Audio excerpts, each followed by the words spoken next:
Boa tarde, pessoal. Tudo bem com vocês? Como vocês estão? Boa tarde, amiga. Tudo bem? Bem, graças a Deus. Boa tarde, pastor. Hoje nós estamos com um convidado mega especial aqui. Aleluia. Muito grata a Deus, grata ao pastor, o nosso convite, ter aceitado. Tudo vem do céu, né? Então, e hoje nós estamos, né, sendo privilegiados, privilegiados aqui com o pastor. Que teríamos convidados, pastor David, ali do Jaraguá, juntamente com a sua esposa, a pastora Sayuri, fazendo um trabalho sensacional ali. Na restauração. Lindo testemunho, né, de vida que é muito forte, né, pastor? Primeiramente, eu quero agradecer vocês pela oportunidade, a Deus, né, primeiramente, a vocês pela oportunidade de estar participando desse momento, que eu creio que muitas vidas, muitas pessoas serão abençoadas através desse tempo, e nós temos muita coisa para compartilhar, nós temos muito assunto aí para tratar nesse momento especial. Muito obrigado mais uma vez. Nós nos sentimos honradas, né, de ver que o Kairos está fluindo, que as pessoas têm aderido, têm assistido, têm entendido, né, amiga? Tem interagido conosco. Interagido. Né? Então, você que está aí em casa, não esqueça de ativar o seu sininho, compartilhe essas mensagens, né? Nós encerramos aí as mensagens do Fruto do Espírito, que foi sensacional, pastor. Pessoas interagindo com a gente, foi muito forte, trouxe muito conhecimento. Né? E agora nós vamos entrar num assunto que não é muito falado. Nós não escutamos, porque os frutos do Espírito, a gente escuta uma palavra ou outra. É verdade. Mas os frutos da carne, muita gente foge. Às vezes, né, finge, né? Tipo, vamos pular essa parte aí, né? E aí, tá lá também, frutos da carne, tá em Gálatas 5, do 18 ao 21. Ele vai falar sobre todos, são vários tópicos, né? Que depois a gente vai adentrar com calma. E hoje, em especial, o pastor vai estar falando também sobre o lançamento do livro dele. Glória a Deus. Vocês estão vendo aí na tela. Que o tema não é o frutos da carne em si. Ele fala sobre... ele está baseado na passagem do filho pródigo, né, pastor? Sim. Mas que também tem tudo a ver, porque o filho pródigo, ele se distanciou também no momento de euforia ali, né? O pastor vai falar um pouquinho, dá a introdução para nós, pastor. Estamos curiosos. Eu acredito que tem algo a ver por conta de que os frutos da carne, ele é manifesto especificamente naquele que decidiu, por conta própria, rebelar-se contra Deus, contra a sua própria essência, contra o Pai, assim como diz na parábola do filho pródigo, que ele, baseado no seu próprio entendimento, decide pedir a herança antecipada para o seu pai. E eu entendo que esse pedido da herança antecipada nada mais é do que um caráter já defasado, né? Acredito que isso foi premeditado, baseado na parábola. Acredito que ele planejou isso antes. Já vinha descontente. Exatamente. Não foi de uma hora para outra que ele tomou a decisão de deixar tudo para trás e gastar a sua herança numa terra distante. E até porque, pastor, se a gente for fazer um adentro aí, nós estamos percebendo aí no contexto do filho pródigo que ele não queria seguir regras. Na casa do pai existem regras, não é? Com certeza. Quando nós estamos na casa do pai, nós já falamos sobre isso, sobre a palavra, sobre estarmos seguindo ali os princípios. E isso também fez com que ele, com certeza, tomasse essa decisão de sair, né? Naquele momento de, eu posso, eu faço, eu cuido, eu administro. E a falta de regras também nos remete aos pecados da carne. Sim. Porque quando nós não seguimos regras, quando nós não seguimos princípios, nós estamos à mercê das paixões da carne, que engloba muita coisa. É verdade. E, inclusive, o decorrer, a trajetória da história, baseada na parábola, ela nos mostra que teve um determinado momento que ele precisou entender o que ele estava vivendo, o que ele estava passando, e todas a sua libertinagem, ela desencadeou uma sequência de erros, uma sequência de fatores, porque é isso que a desobediência faz, né? A desobediência, ela vai trazer para acarretar na nossa vida uma sequência de fatores negativos. É espiritual, né? É espiritual. Então, quando há desobediência, baseado em todas as decisões que nós vamos tomar, com certeza haverá uma repercussão. Com certeza nós iremos pagar o preço disso. A conta chega, né, professor? Exatamente, vai chegar uma hora que a conta chega. Fazendo um adendo aí, libertinagem é um dos frutos da carne, que está em Gálatas 5. E significa comportamento livre e sem limites. Principalmente sem limites também aos prazeres sexuais. Então, o que é ser uma pessoa que possui a libertinagem, pastor? Vamos resumir para que o pessoal possa entender, porque muitas vezes a pessoa lê sobre o tópico, a libertinagem, mas o que é uma libertinagem, né? O que nos leva a estar nessa condição? Foi o que o senhor já falou, a desobediência. Mas também estarmos sem limites, não temos limites na nossa vida, nós podemos tudo. E nós seguimos regras, mas nós esquecemos que nós podemos tudo, como diz a palavra, mas nem todas as coisas me convêm. É questão de escolha, né? É uma escolha. Então, por mais que seja algo que acarrega espiritualmente, é uma escolha viver na desobediência. Mas é possível também o arrependimento, né? Não é possível você mudar o cenário, mesmo que a conta chegue, mas é possível, né, pastor? É verdade. E é isso que a passagem nos fala, né? Nos mostra, porque chega um determinado momento que ele resolve voltar para trás. É interessante que nós não combinamos, né, isso, mas dá para se fazer um paralelo muito específico, baseado na história do filho pródigo, do filho perdido, com todos os frutos da carne que foram manifestos ali a partir da decisão de desobedecer. Sim. Tem um momento específico que eu cito muito no livro, um ponto de partida para o retorno. Por quê? Ele pediu a sua herança. A Bíblia diz que ele foi para uma terra distante e lá ele usufruiu de tudo que ele tinha recebido como herança. Só que teve um determinado momento que não tinha trabalho mais naquela terra. Não tinha mais alimento naquela terra. E ele teve que trabalhar com porcos. Trabalhando com porcos, sofrendo no meio da sujeira, a Bíblia diz que ele caiu em si. Esse é um momento específico que qualquer pessoa, Jesus está disponível para todos nós. Sim. E não importa o tempo, não é, pastor? Sim. Não importa, porque às vezes as pessoas pensam assim, para mim já deu o tempo. Eu não tenho mais oportunidades. Não é assim. Sempre existe um tempo, uma esperança de retorno. E se tem ar nos pulmões, é que ainda, né, a esperança, então todos os dias. Mas a gente precisa ter essa consciência. Todos nós vamos ter que, em algum momento da nossa vida, cair em si. A palavra de Deus está sendo pregada, a palavra de Deus está sendo ministrada, Jesus está alcançando pessoas, mas Jesus, ele é praticamente um gentleman. Por quê? Verdade. Porque ele convida. Ele não é entrão, né, pastor? Jesus, ele não arrasta ninguém à força. Então, mesmo quando a gente não conhece, com certeza ele vai nos apresentar. Inclusive, eu quero até abrir aqui um parênteses para trazer para vocês algo que Jesus sempre me fala ao meu coração, porque os escribas e os fariseus, eles estavam questionando Jesus a respeito de um ponto extremamente específico.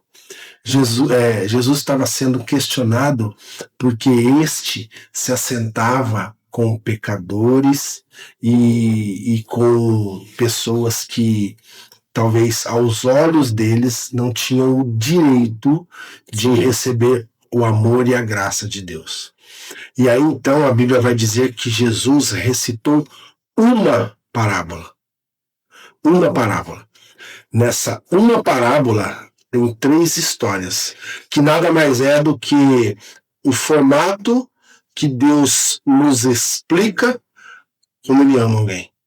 Na primeira parábola, Ele diz que Ele deixa 99 ovelhas para ir em busca de uma. Muito lindo isso. Ou seja, isso nos ensina que Deus, Ele não mede esforço, Ele vai à procura de qualquer pessoa que esteja perdido. Então, Ele se importa.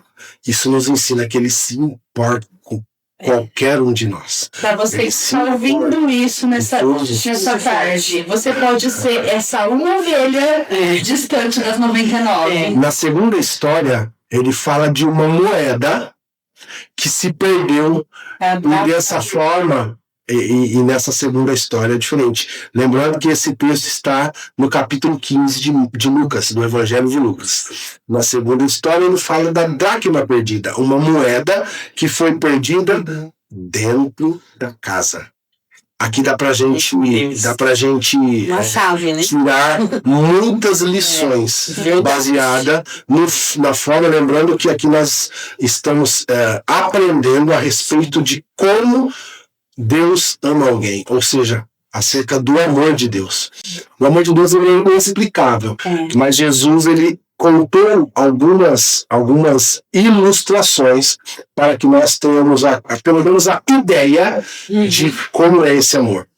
Nessa segunda história, a Bíblia diz que ele varreu a casa e procurou diligentemente até encontrar. Lembrando que trazendo uma analogia do formato dessa moeda, uma moeda é dura e fria. É resistente, né? Ou seja, todo e qualquer coração, mesmo que esteja dentro, duro, frio, ainda assim, a Bíblia diz que ele procura com muito empenho até encontrar. Que lindo isso. Olha o tamanho desse amor. A preciosidade desse Deus não existe. É um amor que não tem comparação. Não tem como você comparar. Essa parábola, ela nos ensina que Jesus usou 2 histórias para contar para nós o quanto Deus, o amor do Pai, ele está disponível para todos nós.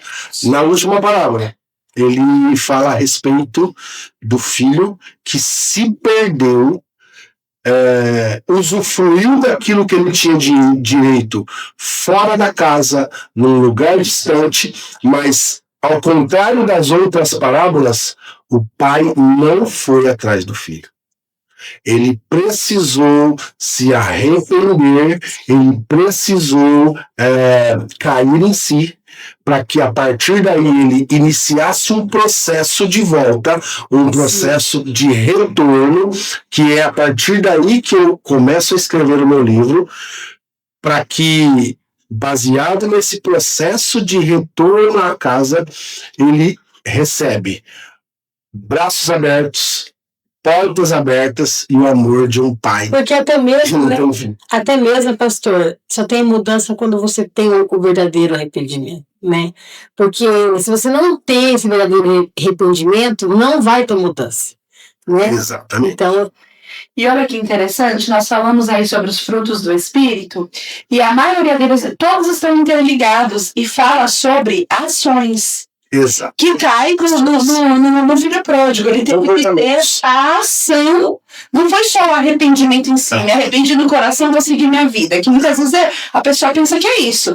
Meu coração tá arrependido, tá tudo bem. Não. Ele se arrependeu no coração, mas ele teve a ação, a humildade de retornar até o Pai e reconhecer. Ele não voltou com uma arrogância. Ele não voltou se sentindo. Pelo contrário, ele voltou humildemente. É uma essência, assim, que não deve faltar a ninguém, né? Não. A humildade, né? Então, nós temos que entender que também, no meio de todo esse contexto, precisa haver uma ação, não é, pastor? Sim. O processo nos leva a agir em determinadas fases, né?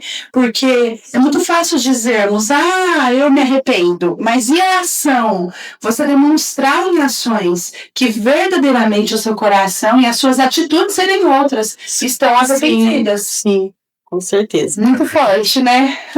Deus é Muito tremendo. O interessante. que mais, pastor, a partir daí do seu livro, que é profundo, assim, pra gente Tá. Então, A gente tem um pouquinho de tempo. sim, Eu gostaria de falar um pouco de como surgiu.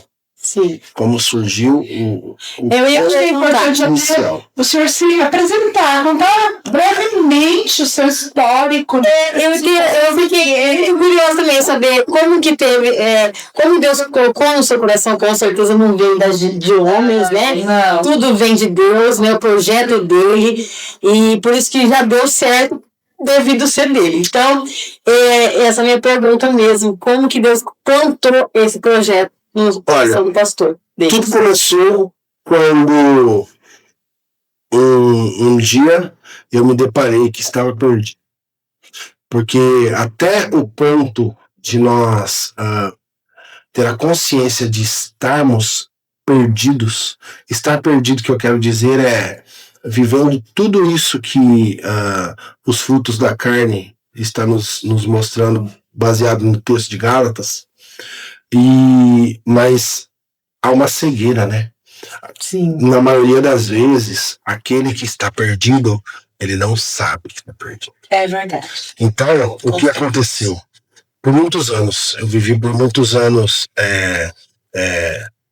nas drogas. Eu não sei se vocês já sabiam disso, Sim. mas eu vivi por muitos anos escravizado pela dependência química.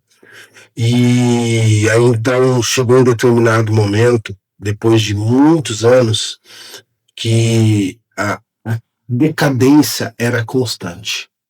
Não conseguia parar emprego, sofrimento dentro de casa, já era casado, então o sofrimento ele era múltiplo, não só, Partilhado, né? exatamente, partilhado não somente eu sofria, mas a minha esposa sofria, minha mãe sofria, meus filhos sofriam. Uhum. Então essa decadência foi aumentando até chegar ao fundo do poço. Essa palavra que veio no meu coração. O fundo do poço é interessante porque o poço não tem fundo.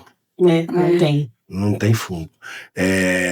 Se nós não cairmos em si, se a gente não ter essa consciência, a tendência vai ser só piorar. A tendência vai ser só cada vez mais aumentar o sofrimento. Até chegar ao ponto de que, antigamente eu dizia assim, que o destino de um usuário de drogas, cadeia ou morte.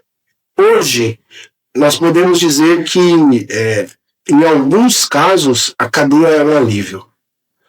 Porque determinadas substâncias, determinadas drogas não podem nem entrar dentro da cadeia. Então, se não houver uma interrupção, de alguma forma, Sim. o fim é a morte. E eu só queria fazer um adendo aí. Muitas vezes as pessoas olham só para o dependente químico.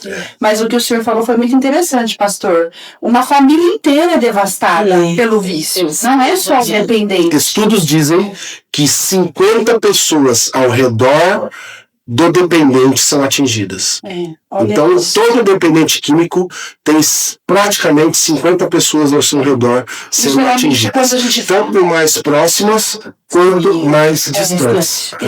Mas aproximadamente 50 são atingidas. Isso nós chamamos de... E a família, os que são mais próximos são os que mais sofrem. Sim. Nós chamamos isso de codependência. E geralmente a gente olha no contexto geral e só se preocupa, na maioria das vezes, com o dependente. E a gente não ouve falar de estrutura para os familiares, para os codependentes. Esquece que tá ali junto, tá sofrendo a mesma coisa, né? E às vezes até pior, porque sofre consciente. Porque o dependente, como o pastor disse, não sabe que está preso. Ele não tem essa consciência total.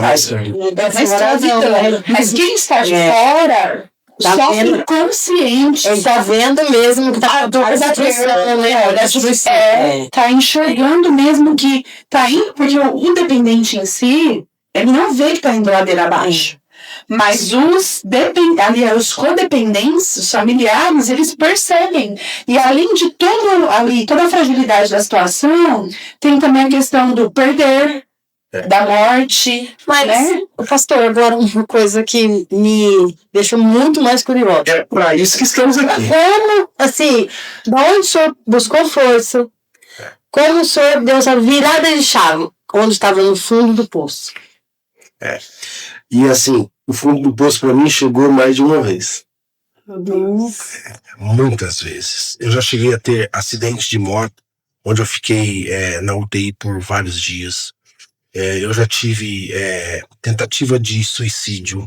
Eu já tive já houve tentativa de assassinato. Pastor, Deus te ama. Eu não estou falando isso para sensibilizar quem está nos ouvindo. Sim. Mas eu estou dizendo isso para a glória de Deus. Aleluia. Por que eu estou falando isso para Mas você? muita gente está se identificando com Porque né?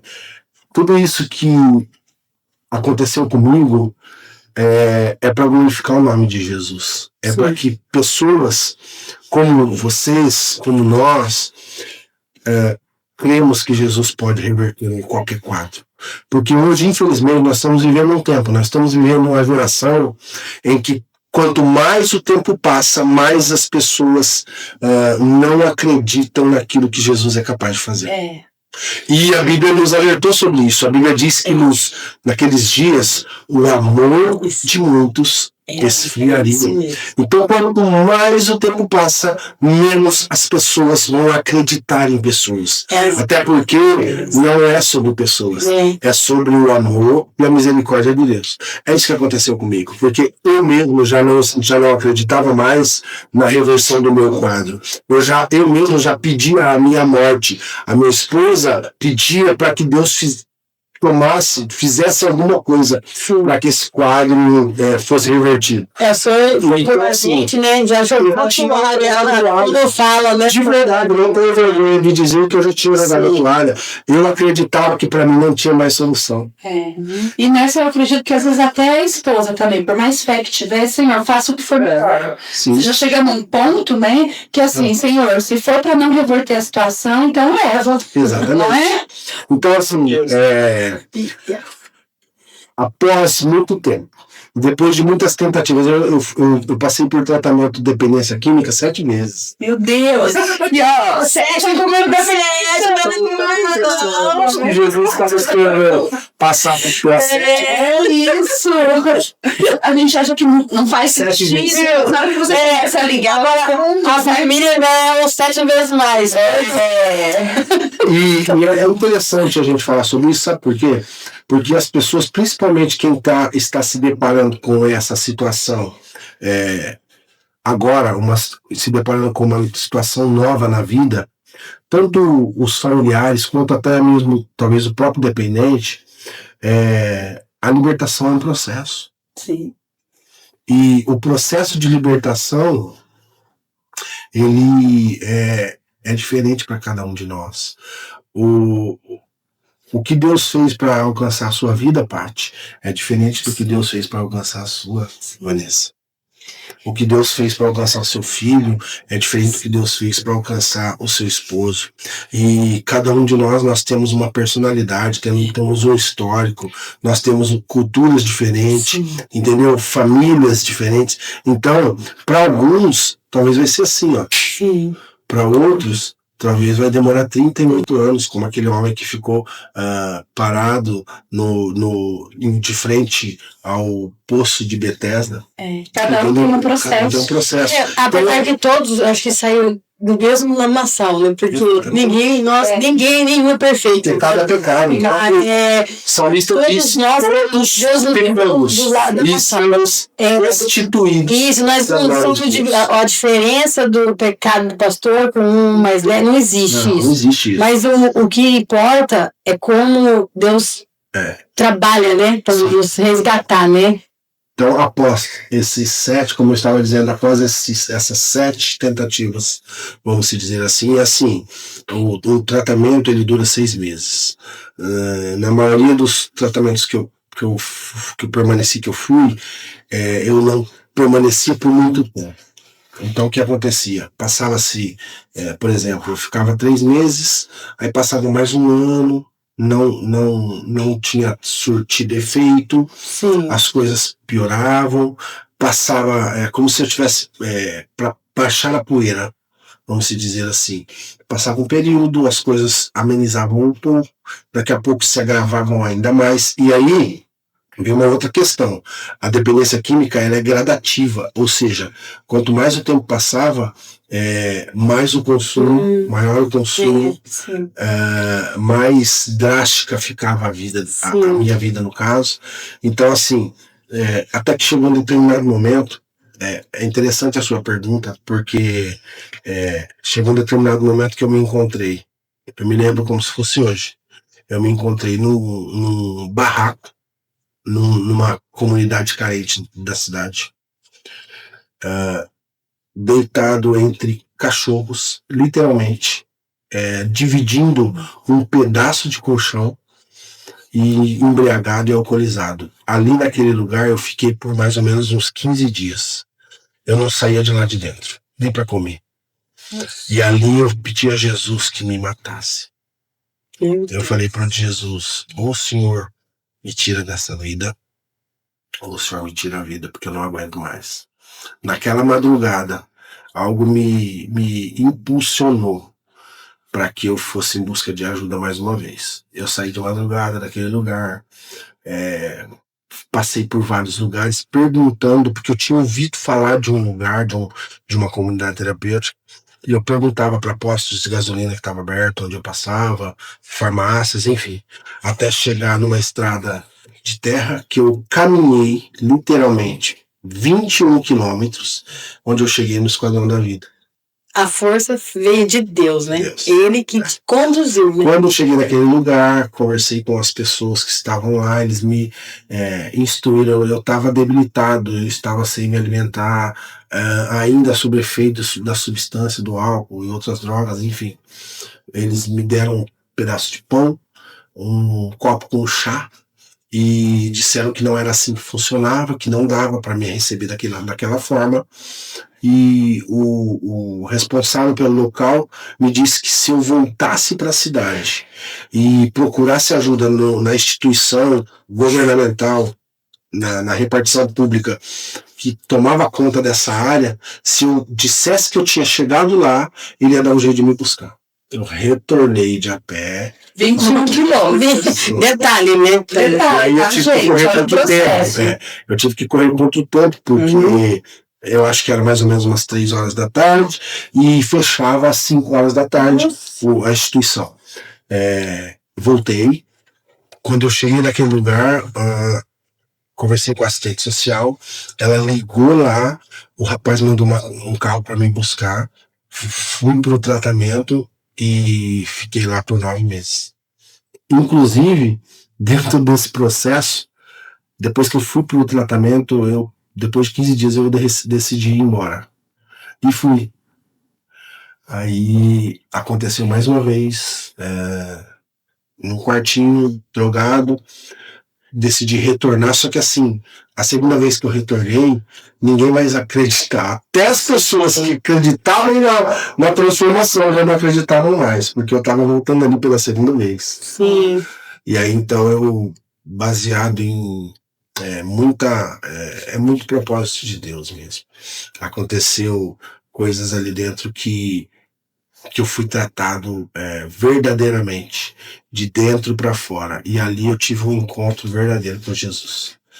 Eu entrei num propósito de ler a Bíblia, de ler a Bíblia toda, e eu cumpri esse propósito lá dentro. E em oração, lá eu aprendi a ter um relacionamento com Jesus através da oração.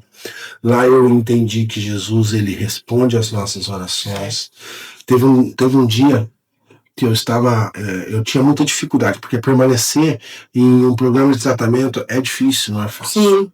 Então, eu tinha muita dificuldade de permanecer, sempre. Toda semana eu queria ir embora por algum motivo. E uma dessas vezes aconteceu de eu estar querendo ir embora, tive um problema lá dentro, enfim, não me lembro exatamente qual foi o problema. E aí eu fui orar. Ali já fazia mais ou menos uns 4 meses, eu já estava dentro desse processo de restauração, já estava meio que começando a entender o que Jesus tinha comigo. E aí então eu abri a Bíblia em Lucas capítulo 24, versículo 49, que ele diz assim: permanecei, porém, na cidade de Jerusalém, até que do alto sejais revestido de poder. Aleluia! Meu Deus, que forte isso! E aí permaneci durante 9 meses, e quando eu saí de lá, até hoje nunca mais eu parei. Glória a Deus. Deus falando aqui, né? Dando a mão. Permaneça, eu tô contigo. Só que o que eu acho muito lindo na caminhada, e eu gosto muito desses testemunhos, porque as pessoas acham que cai do céu. Acham que é fácil a caminhada. Né? O pastor teve que querer. Começa por aí. Atitude, escolha. Você tem que querer. Segundo, você tem que dar um passo. Não adiantava só o pastor querer e não suportar o processo. E mesmo ele querendo e tentando suportar o processo, veio os momentos de desistir. Mas o que fez a diferença? Opa, agora eu tenho um canal. E qual era o canal? A oração, a palavra. Sim. Que foi o que sustentou o pastor nesse período. Lá.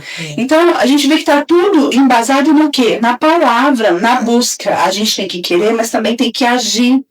Se o pastor só quisesse e não estivesse buscando ali uma intimidade, no momento que o senhor relatou agora, eu queria ir embora de novo.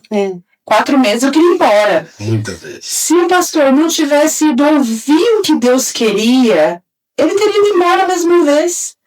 E é o que acontece com a gente, em todos os sentidos, em todas as áreas da nossa vida, né? As pessoas estão desistindo muito fácil, porque não suportam o processo, porque acham que é tudo lindo, é muito lindo quando a gente vê o testemunho pronto. E que às vezes é que nem o pastor falou, não crê mais, sabe? Que Deus é capaz, que... Ele não crê assim que quem te sustenta é ele. Ele não tem... Ele não quer pagar o preço, não é, pastor? Porque tudo na nossa vida, a gente paga um preço por isso. Ali os 9 meses o pastor esteve pagando um preço do processo. Não foi fácil, né, pastor?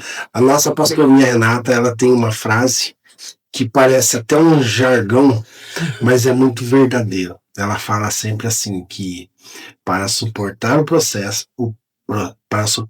para viver o propósito, é preciso suportar o processo. Isso. Isso é muito real, é muito verdadeiro. E todos aqueles que almejam viver o propósito de Deus para a sua vida, vai haver um processo, vai haver um momento em que Deus vai tratar. E assim, vou dar um exemplo do meu caso. Nós não podemos deixar de citar aqui as pessoas que Deus coloca nas nossas vidas para nos dar as mãos, para caminhar com a gente por determinado tempo. Nós não podemos deixar de lembrar também as renúncias que nós precisamos fazer para passar por esses processos. Lembrar também de que a queda do orgulho, da arrogância, a queda do egoísmo, o eu, ele precisa cair por terra para que esse propósito venha prevalecer na nossa vida. Então, assim, tudo isso faz parte de um tratamento de Deus. No meu caso, o sofrimento maior foi a dependência química. Mas quantas pessoas têm sofrido com outros pecados e que ainda não entenderam que é necessário se submeter a esse processo para que lá na frente venha viver esse propósito. Com certeza. É sobrenatural, né? Deixa eu só dar um pausa aqui. Gente, se é caso a gente fazer esse podcast em 2 vezes, é porque eu não quero parar o assunto. É verdade. Então não estranho se esse podcast tiver 2 tá? Continuação.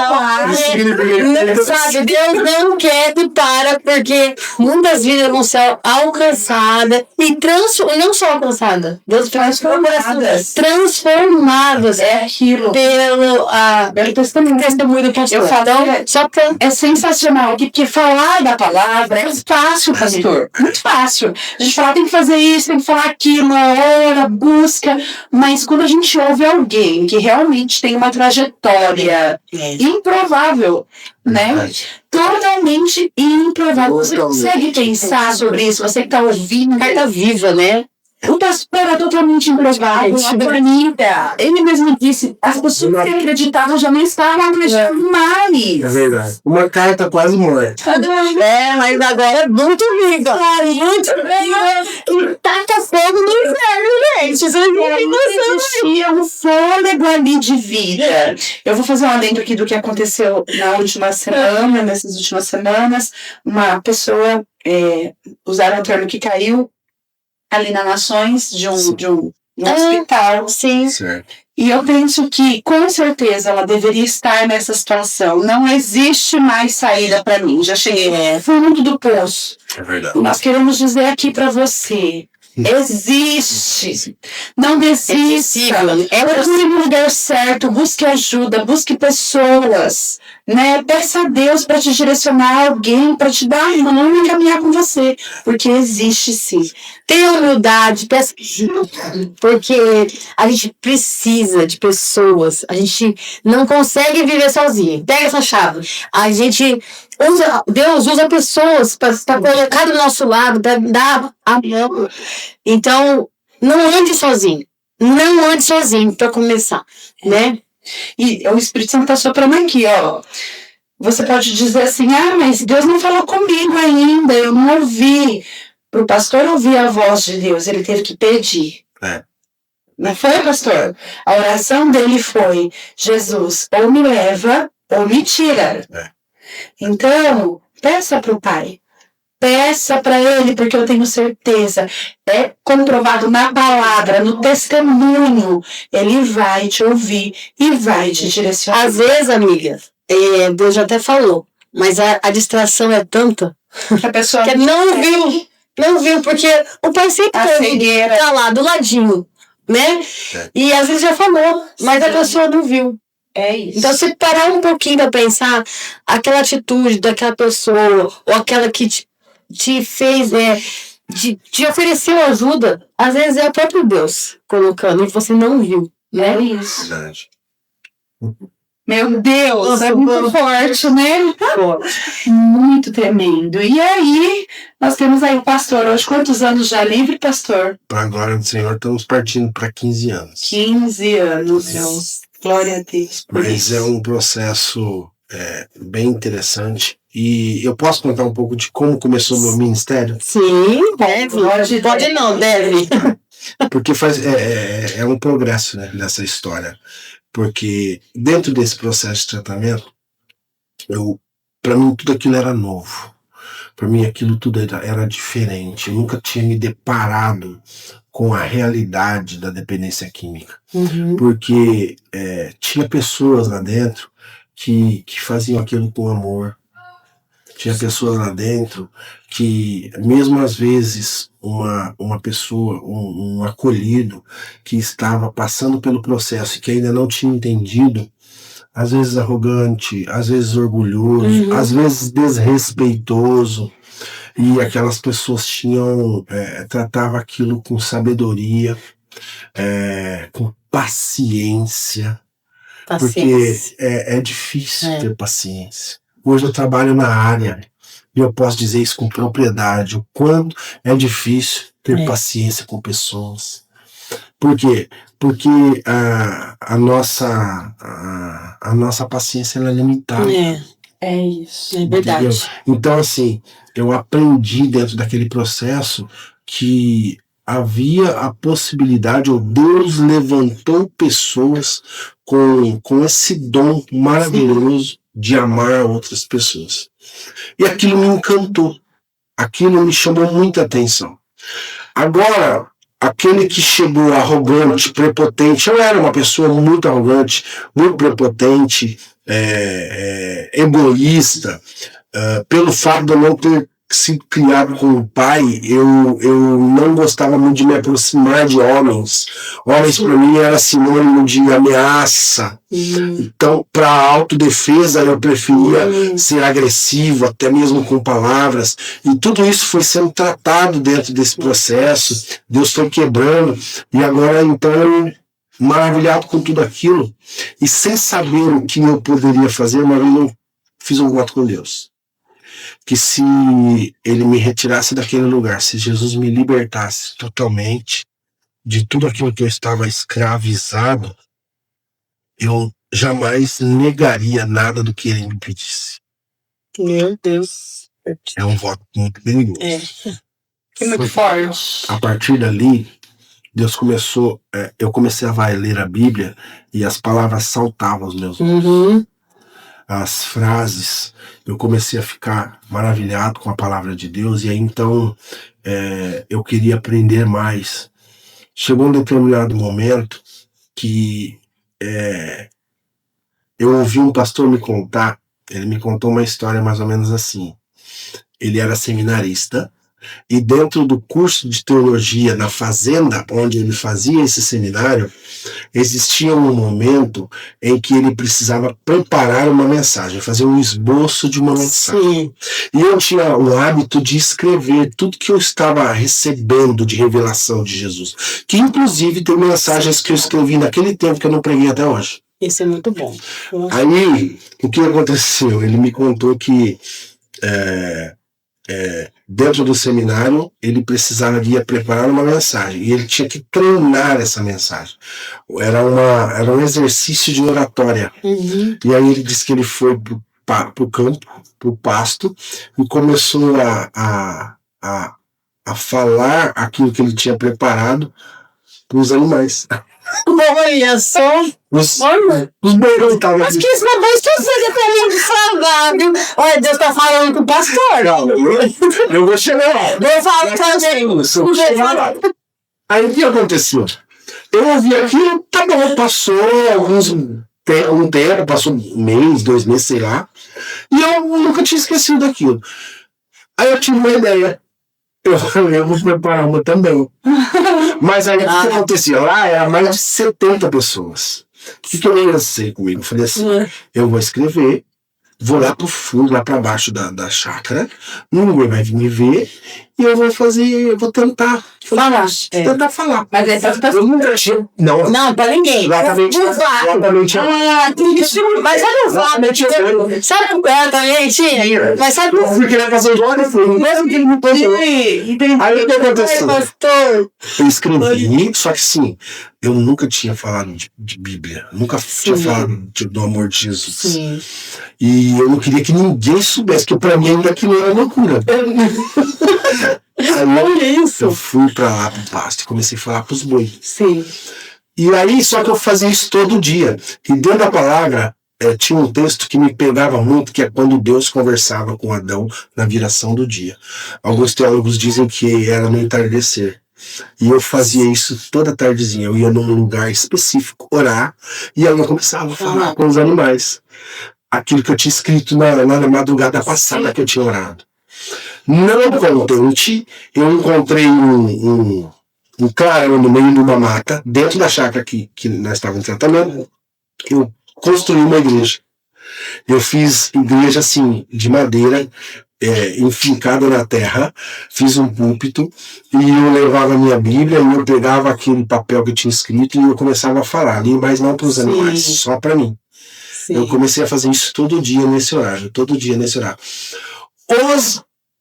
Os meus companheiros, os meus parceiros de tratamento, eles começaram a perceber que tinha um horário específico do dia que eu sumia. E começaram a ficar curiosos. Nós vamos ter que dividir em 2 mesmo. Não, vamos. Tá acabando, é bom. Dividido. Nós vamos deixar você saber como continua essa história. E a gente te espera no próximo sábado com a continuação. Pode ser, pastor? E aí você convida mais pessoas durante a semana pra ouvir esse podcast e pra já ficar antenado no próximo sábado pra ouvir a conclusão dessa história. Está usando é um destravamento de mistério, de vida.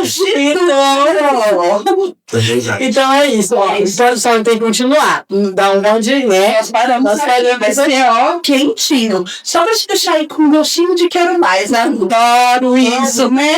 Você fica aí, ó, naquela ansiedade boa.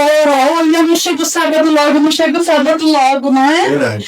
Pastor, obrigada. Nos vemos na próxima semana, aqui no mesmo horário, no mesmo local. Vamos continuar essa história. Com certeza. Não tem como ser diferente. É isso. Deus te abençoe. Beijo. Uma ótima semana. Esperamos você.